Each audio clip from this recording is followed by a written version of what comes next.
In chapter 3, we are going to see the word desultory. With a desultory finger, I moved the pages, marked by lack of definite plan or method. Desultory. We'll also see belligerently. Belligerently means inclined to or exhibiting assertiveness, hostility, truculence, or combativeness.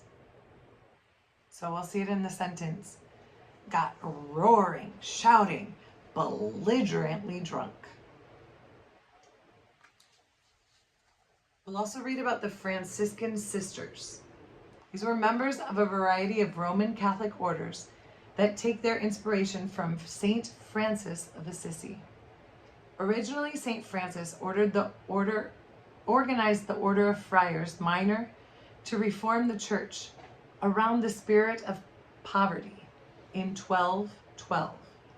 Francis and his friend, Saint Clare, founded the Second Order of Saint Francis, or Poor Clares, as an order for women. So, chapter 3, the pebble in the shell. I lay on the hospital bed, my right leg so encased in plaster that I could scarcely move. At first, I had visitors from my unit, but the others were getting themselves killed or wounded too. And after all, life was moving on. The doctors told me I would never walk without a cane. It was better not to think about these things. Bit by bit, my buddies stopped coming. But not before they had accomplished two things that were to alter events for me. The first was to mail a letter I had never intended mailing. It was to Thiel. I had picked up an odd habit.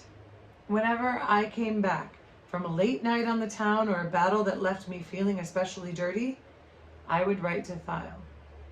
I would put down on the paper all the filthy, disgusting things I had seen and done, things I could never really share with anyone. Then I would burn it.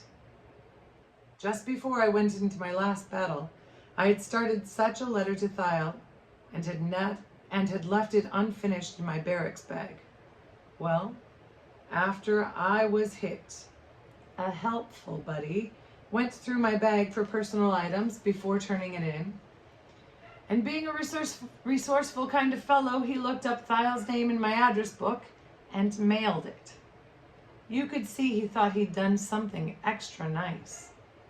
Man, he teased me when he visited me in the hospital. I've never seen such a list of names. What do? Write to every family in Holland that has a pretty girl?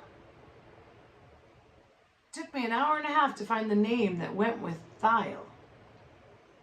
You better be careful, man. This could start another war. Horror must have shown in my face, because he suddenly jumped out of his chair.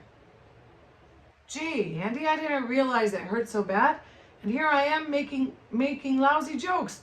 I'll come back when you feel better.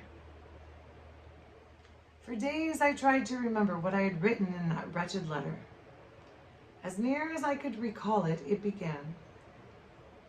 Dearest Thiel, I'm so lonely tonight. I wish you were here.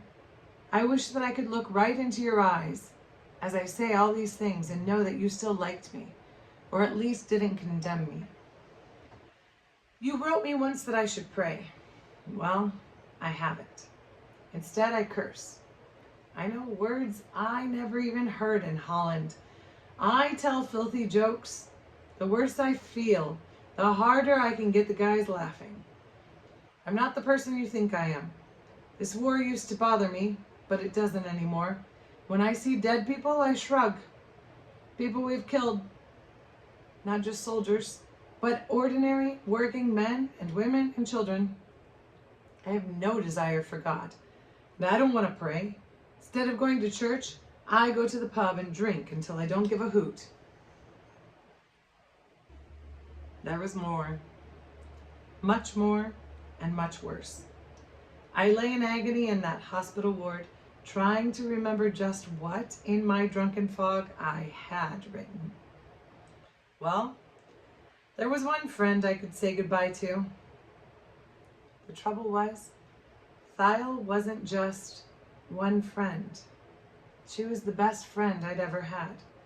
And I wanted her to be so very much more. I thrashed about on the narrow bed. What part of me could move, trying to shut out the picture of Thiel reading that letter? And as I flung out my arm, my hand fell on the book. That was the second thing the boys had done for me. They had found my mother's little Bible in the bottom of the duffel bag. It was John Zwart who brought it to me, leaving it rather shyly on the bedside table just before he left. "This book was in your things," he said. "I didn't know if you wanted it." I said thanks, but I didn't pick it up. I doubt if I ever would have, except for the nuns. The hospital to which I had been assigned was run by Franciscan sisters. I soon fell in love with every one of them. From dawn until midnight, they were busy in the wards, cleaning bedpans, swabbing wounds, writing letters for us, laughing, singing.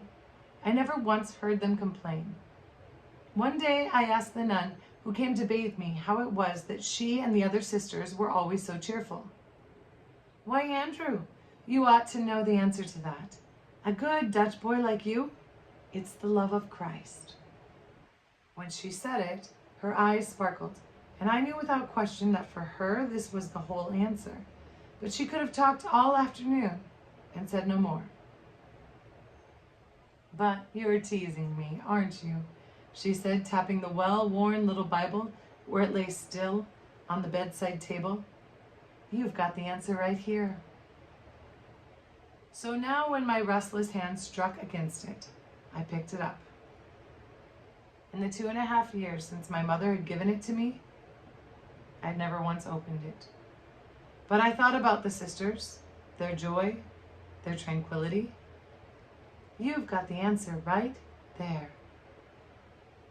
I propped the little book on my chest, and with a desultory finger, I moved the pages backward until I got to Genesis 1:1. I read the story of creation and of the entrance of sin into the world. It did not seem nearly as far-fetched to me now as it had when our school teacher read aloud a chapter each afternoon, while outside canals waited to be jumped. I read on, skipping whole portions, flipping through to get to the story again. At last, many days later, I came to the New Testament. Lying there encased in autograph-covered plaster, I read straight through the Gospels, catching dimly their terrible significance. Could all this really be true? While I was in the middle of the Gospel according to St. John, a letter was delivered. The handwriting on the envelope was familiar. Thiel. With trembling hands, I tore it open. "Dearest Andy," I read. Dearest. The word I had written so many times to her, but never in a letter intended to be mailed. "Dearest Andy, I have here a letter from a boy who thinks his heart has turned hard, but his heart is breaking, and he has shown a little of that heartbreak to me, and I am proud that he has." Then followed, when for sheer relief I could read again, of all things, a study outline of the Bible. This was the only place, Thiel wrote, where human heartbreak could be understood in terms of God's love. There were wonderful weeks that followed, weeks of reading the Bible together on opposite sides of the earth. I filled page after page with questions, and Thiel went to her pastor and her library in the depths of her own heart to find the answers.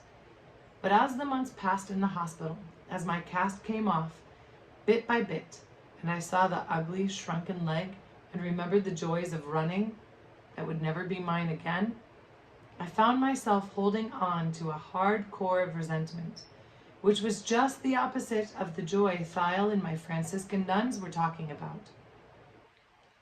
As soon as I was ambulatory, I started leaving the hospital every evening after dinner to hobble painfully to the nearest pub and drink myself into oblivion. The nuns never spoke about it, at least not directly.